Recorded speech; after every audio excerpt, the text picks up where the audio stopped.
what's up? Let's do Marty Friedman's second main solo in Hangar 18. Okay, so the first thing, let's learn the riff that the solo is jamming over. And that riff is this.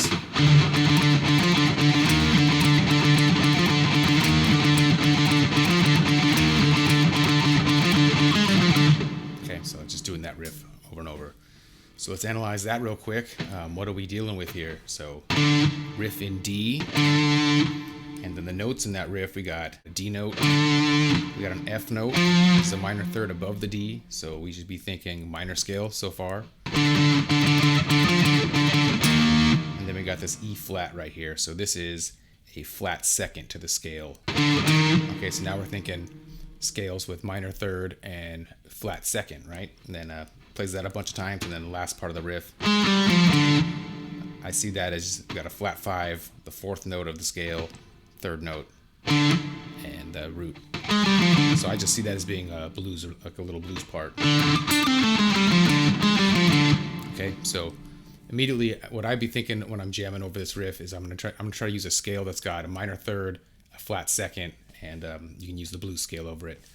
However, we're going to find out that Marty Friedman uses a bunch of dominant scales, which when you hear the word dominant, the first thing you should think of is scale degree 5.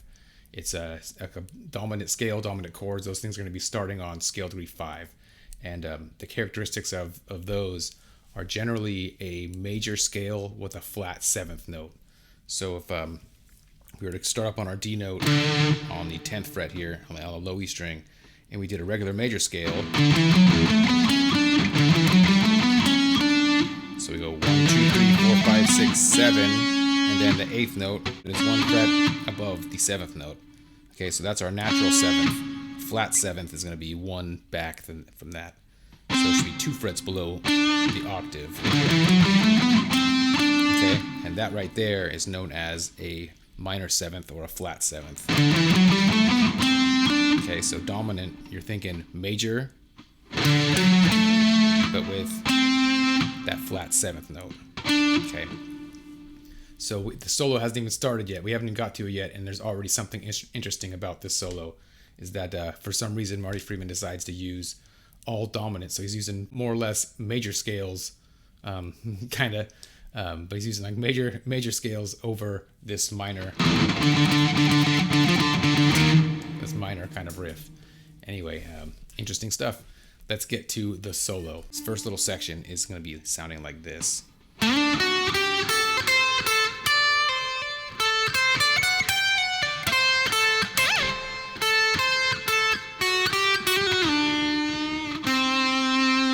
Okay, so we're starting with sliding into the 12th fret of the D string. And this right here, we're using a dominant pentatonic scale. So that is starting on our 10th fret of the low E string. If you think of your regular pentatonic, your regular minor pentatonic,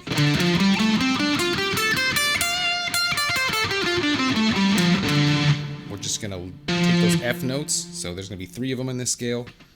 I'm going to take the F note and move them up to an F sharp. So the first time we see that is on the 13th fret of the low E string. We're going to move that up to the 14th fret. Okay. Then the next 2 strings will be regular, just like the regular pentatonic scale. Then we're going to see that F note again on the 10th fret of the G. So we're going to move that to the 11th fret of the G string. So on the G string, we'll do 11, 12. Okay. And then the B string should be normal.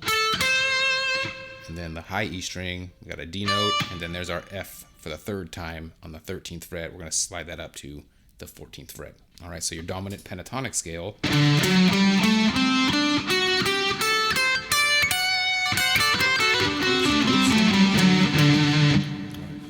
So that's the scale that's being used over this little section here.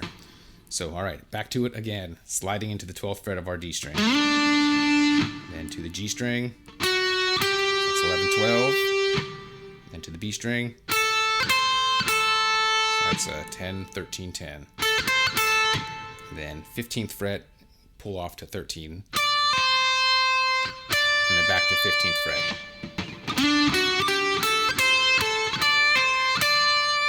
Okay, so we kind of just jumped out of our scale position. We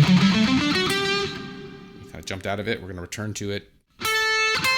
and go 10, 13. Okay, then up to the high E string, 10, 14, 15, and then pull off to 14, pull off to 10.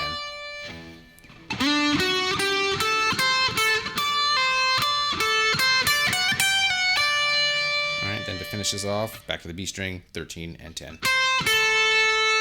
Okay, so the rhythm on this part is mostly eighth notes, but then we got two little groups of triplets. So we got 1 and 2 and 3 and 4 and 1 and 2 triplet, 3 triplet, 4 and... Okay, so those two little triplets in there. Right there. Alright, so from here we're going to do the super Marty Friedman style part here, and that's doing these super fast big slides up and right back down, almost like they never even happened. He just continues doing what he was doing before. So in this case, we're going to slide from the 13th fret of our B string all the way up to the 22nd fret and then all the way back down. All right, super fast.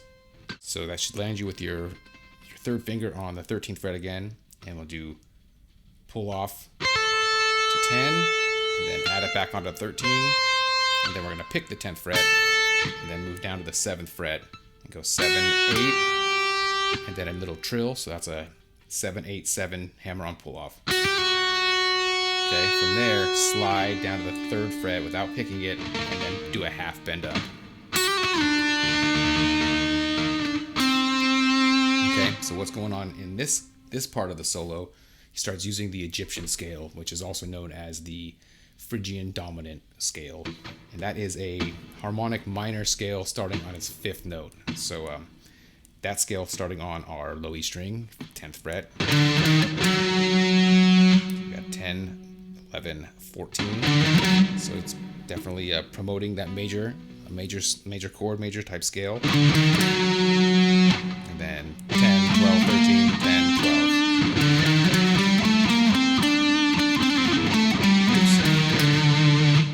Okay, so you can think of it as your Phrygian mode, but with a raised third. Okay, so that also has that flat second in there, which makes sense over the riff. From there, we're going to go to same D note, but on the G string.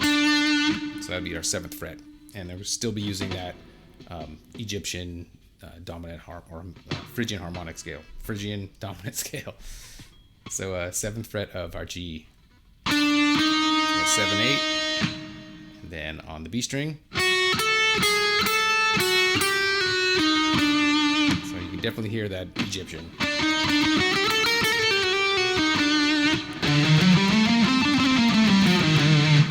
So 7, 8, B string, 7, 10, 9, 10, 7, 8, 7, and then back to the G string, 8, 7.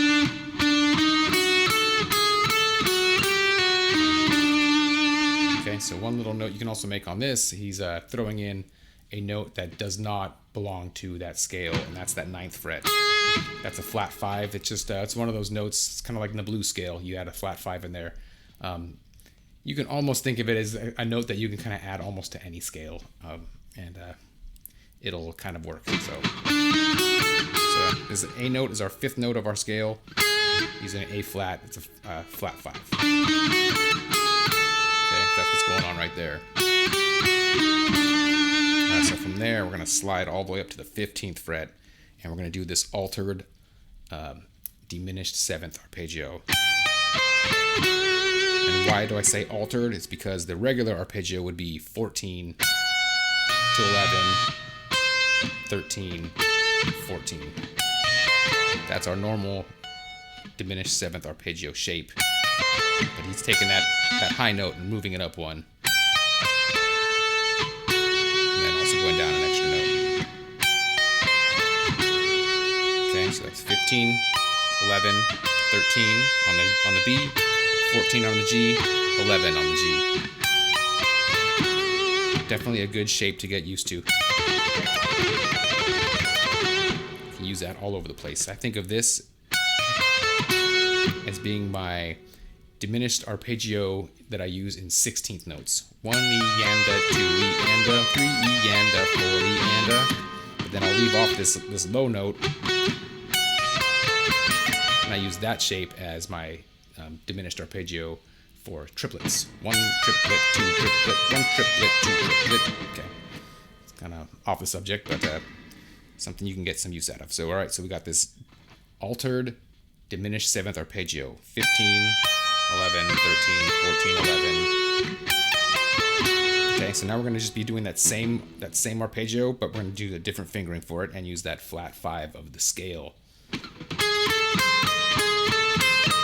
Okay, so that is 13, 14 on the G, and then 13, 16 on the B. So it's going to happen twice. So the first time, you can do a hammer on that G string, and then pick, and then the second time, pick all of them. Okay, so these diminished arpeggios are also just a part of that Egyptian scale. When you start building chords off of that scale, you'll find that you get a diminished arpeggio starting on its 3rd note, which would be the F sharp, and you get a diminished arpeggio starting on its 5th note, starting on the A, and then you can also get a diminished arpeggio starting on the C note. Yikes, I almost didn't want to say it. C note, and then a 4th one on the E flat note. Okay, so diminished 7th arpeggios are kind of symmetrical, or they're not kind of, they are symmetrical, where you can't really see where they start or end, so it's because they're just all minor third. So you can, sometimes it's hard to find out which one is the root, because it all looks the same anyway. So that's those diminished arpeggios are coming from that minor scale, or that Egyptian scale. All right, moving on to this next part. We just did. So this part is a matter of contention, in my opinion. All the tabs that I found say to do this. And the way I originally learned it from ear was I don't hear this high note, this high A note in there. So I'm going to show it to you the way that I see in all the tabs, because I mean, if all these other tabs have the same thing, I'm assuming they know something that I don't, and they're hearing something that I don't hear. But I'll also show it to you my way. If you hear it my way, then cool. We're going to go 15, hammer on to 16, and then the most commonly tabbed way, you hit that 17th fret of your high E, and then back to the B string, 16, 15 pull off, and then 17th fret of the G, and then we're gonna, instead of hitting that note a second time, we're gonna go 1 fret back and bend up to it. That's also a very Marty Friedman thing to do, to have a target note, but then instead of hitting just hitting that note, going back a fret and doing a half bend into it. Okay, so that part. All right, the way I hear it is the same thing, just without that A note. I just do an extra 16th fret on the B string. Okay, it could just be that it happens in the solo so fast you don't really hear it, or it just wasn't played super clear. But yeah, I was very surprised when I saw that in tabs, so I'd never heard it that way. Anyhow. Okay, moving on to the next part. We have a little lead-in note. So that's going to be a note right before the downbeat hits. And this part of the solo, it starts to use the Mixolydian mode. Mixolydian mode is also a dominant major scale. That's the one I used as the reference earlier. Okay, so that's our dominant scale.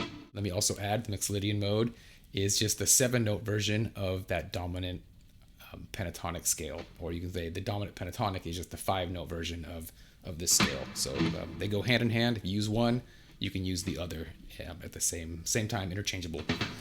Okay, so here we go. 10. So like I said, we had a little lead-in note, but then so 1 extra 10, and then the downbeat hits, and we're gonna go 10 up to 13, slide, and then pick, and then 13 to 12. Slide, and then pick, and then 12 all the way up to 20, and then pick, and then 20 to 19, and then pick, and then 19 back down to 13, and then pick, okay?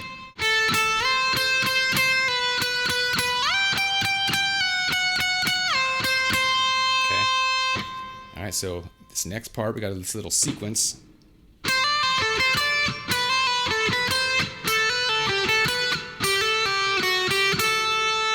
Okay, so this little sequence goes B string 13 and 15, hammer on, pull off, and then 14th fret, 14th fret of the G, then back to the B string 13, 15.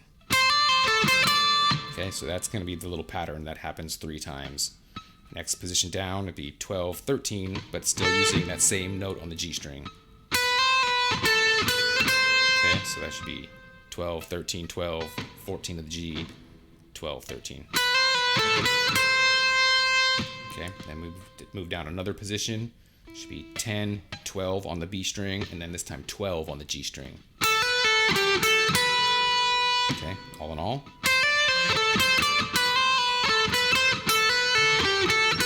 Okay, and the last one deviates from the finger pattern, but still the overall sequence is the same. We're going to move down to the 8th and 10th fret here.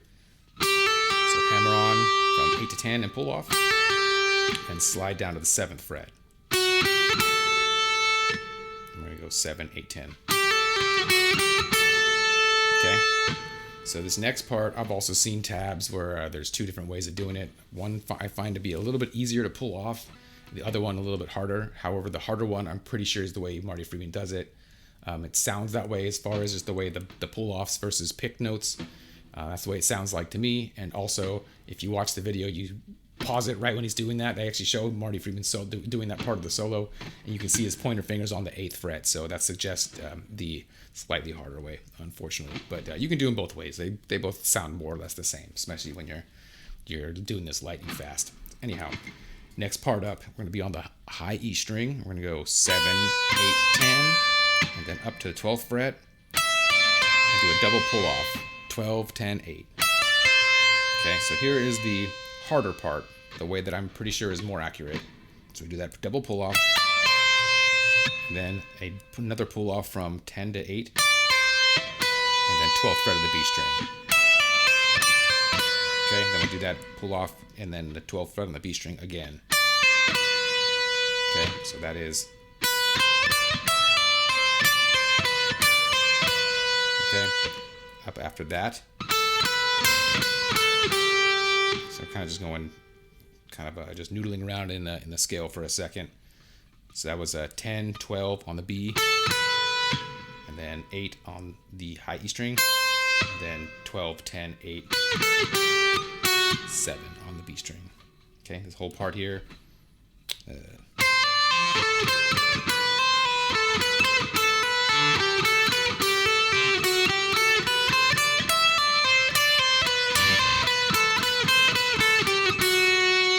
Okay, and then to end it, we're going to use yet another scale, and this is the major pentatonic. It's like a really small part of it, but so major pentatonic would be if we put our pinky on the 10th fret of our low E string, and then imagine you're doing your regular old minor pentatonic starting on the 7th fret. Okay, but we're going to use that 7th fret note as a passing tone. He has no power in this scale. He's just an extra buddy.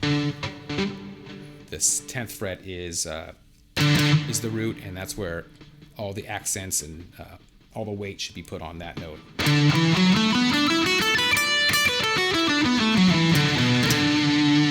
Okay, that's a really simple way to use a major pentatonic. Just take your regular old minor pentatonic shape, move it back 3 frets.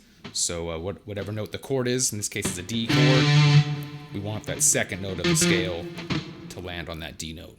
Okay. All right, so this last little part of the solo is 10th fret.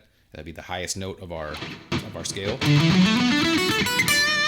we're gonna go 10th fret of our high E, 10th fret of our B string, pull off to 7. Okay, and then 9th fret of our G, and then back to 7th fret of the B, and back to the 9th fret of the G again.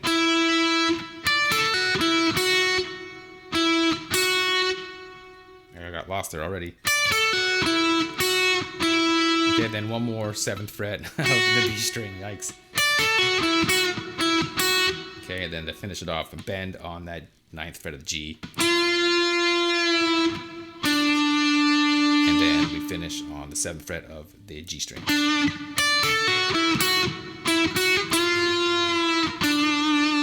Okay, so that same part now, but with the easier way of doing it.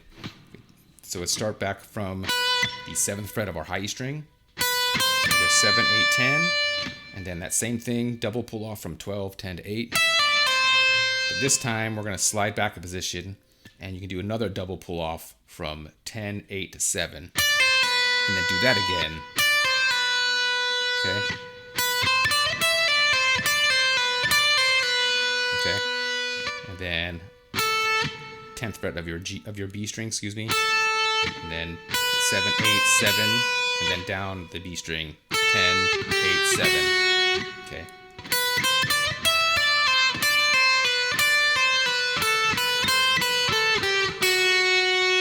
Okay, and then we can do that little major pentatonic part again. Okay, so here is the whole solo, nice and slow. If you have it memorized by now, see if you can do it with me. I'm going to do it as slow and hopefully in time as humanly possible. Let's see what happens.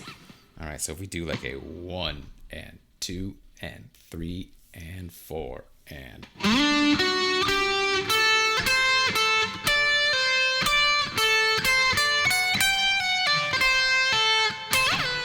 Ooh.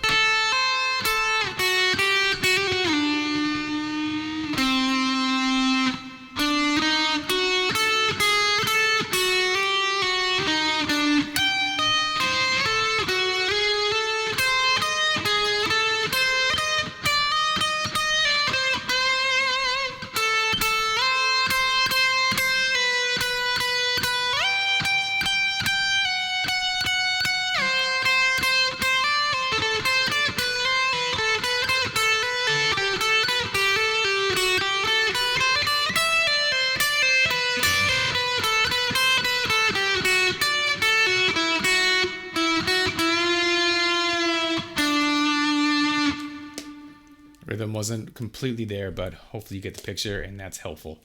All right, well, thanks for watching the video, and I hope this was a useful lesson. It's a super great solo, and I hope you get some use out of learning how it worked, and you can use some of this stuff in your own playing. All right, until the next lesson, be cool, keep on jamming, and I'll see you later.